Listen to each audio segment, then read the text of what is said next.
back, ladies and gents, to Haunted Pastas.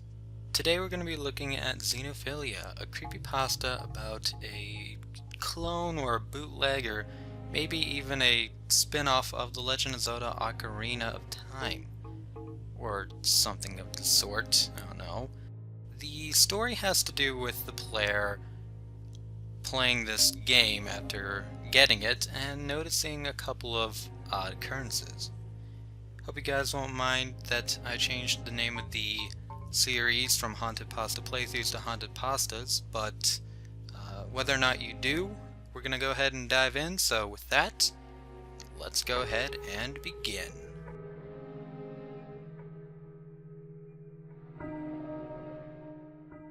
I really should have known better. Legend of Ocarina, Rupee Quest, sounded like a badly written attempt to work around the copyright of certain famous elf-eared Hylians. But I'd always been a sucker for the unusual. I'd been looking for a particular hideous piece of work to get a friend as a prank for their birthday, and this looked about the right speed. The photos on the site I purchased it from featured two sides of a well-maintained cartridge. The sticker all but worn off. At the time, all that really stuck with me is how weirdly pastel the blue skies were. I still wonder about that from time to time. Numbers for the card, where I lived, how much I wanted to donate to a charity that looked suspiciously as if the money donated wouldn't entirely be used to build homes for lorn orphans. Somewhere through the process, I decided that I wanted the game. I deserved it. After all, I'd had a pretty terrible couple of days. The usual sob story. My friend could wait. They hadn't been thinking much of asking me how my days have been, right? When I get angry or sad or feel powerless, sometimes what I do is buy stuff. Sure, it might be shallow and purposeless, but I don't care now and I didn't care then. The delivery took a few more days than I wanted. The delivery guy belonged to a private postal firm and obviously wanted a tip, or something. I sent him off and thought about poking the tires on his stupid van out, but was uncomfortable enough just talking to the guy, who was probably a good 10-20 years older than me, and smelled funny.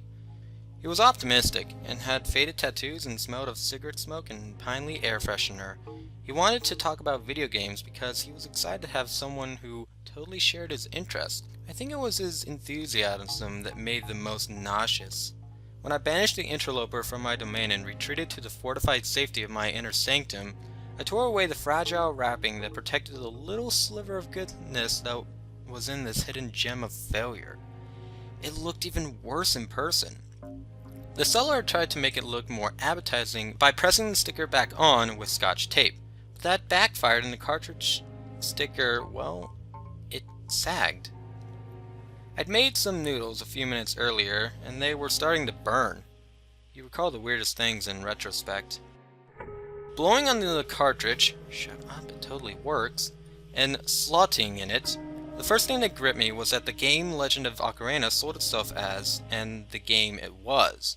Two different things, as different as strawberry ice cream and strawberry flavored cough syrup. The title font was written in bloody red, and the game itself had a cinematic feel characteristic of 32-bit games that wanted to be edgy without getting in trouble with concerned parents. Your main character, creatively titled Sprite by default, woke up in the middle of a rainy haze, outside of a house without a bedroll. In the middle of the rain? I guess he was an outdoor sprite. Or she. Possibility was there, however unlikely, that Sprite was a girl elf. And this game was desperately trying to stand out in one way or another.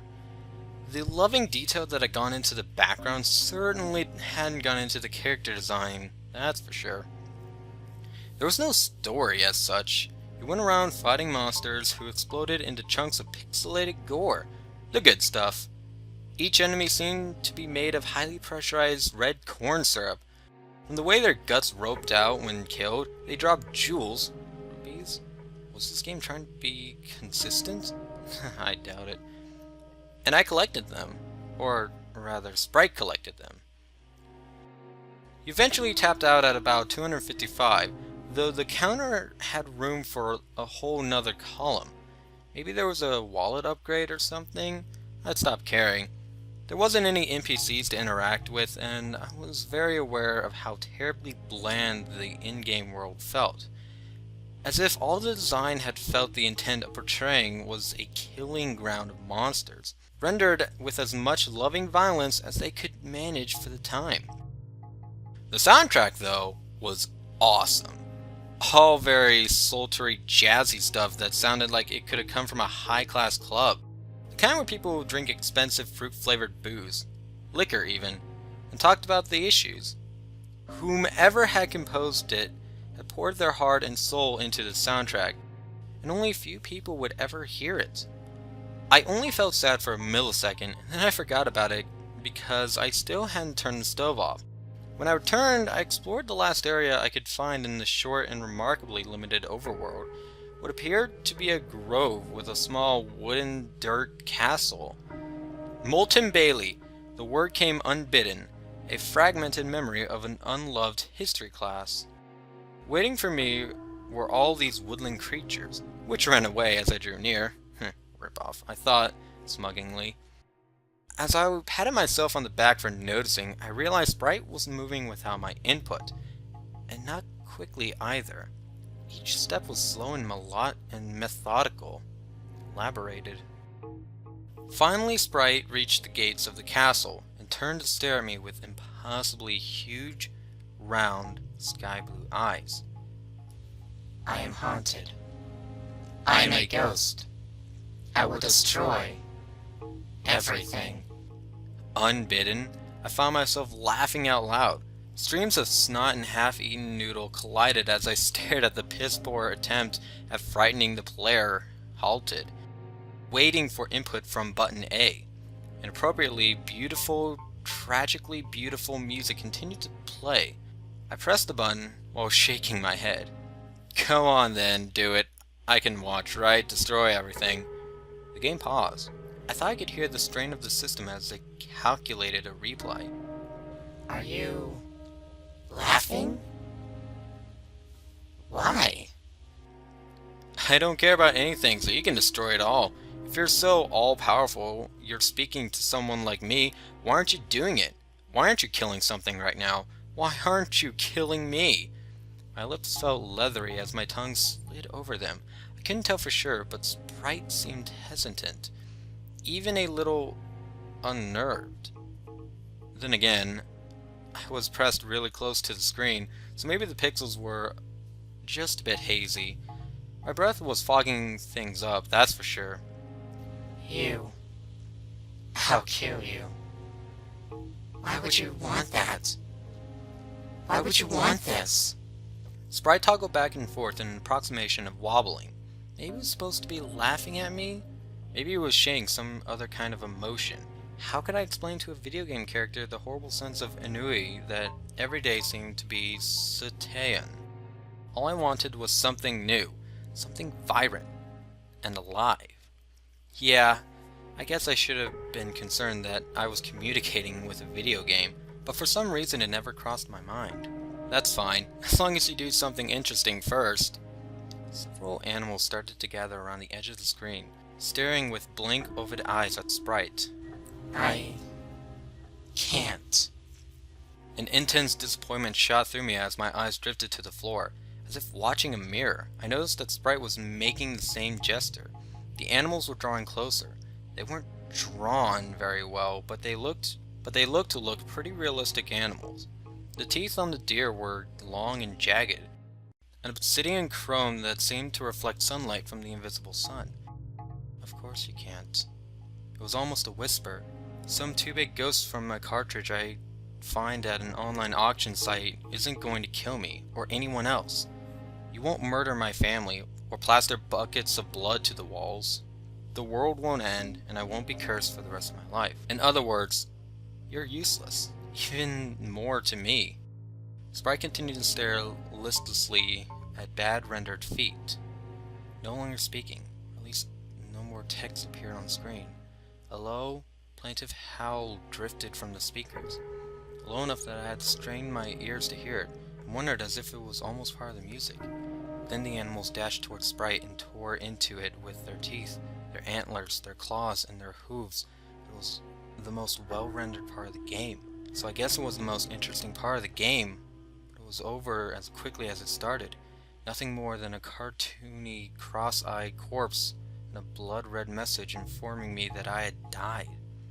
As for the game, I sold it a few months back. After all, there isn't much you can do with a blank cartridge and an imagination alone.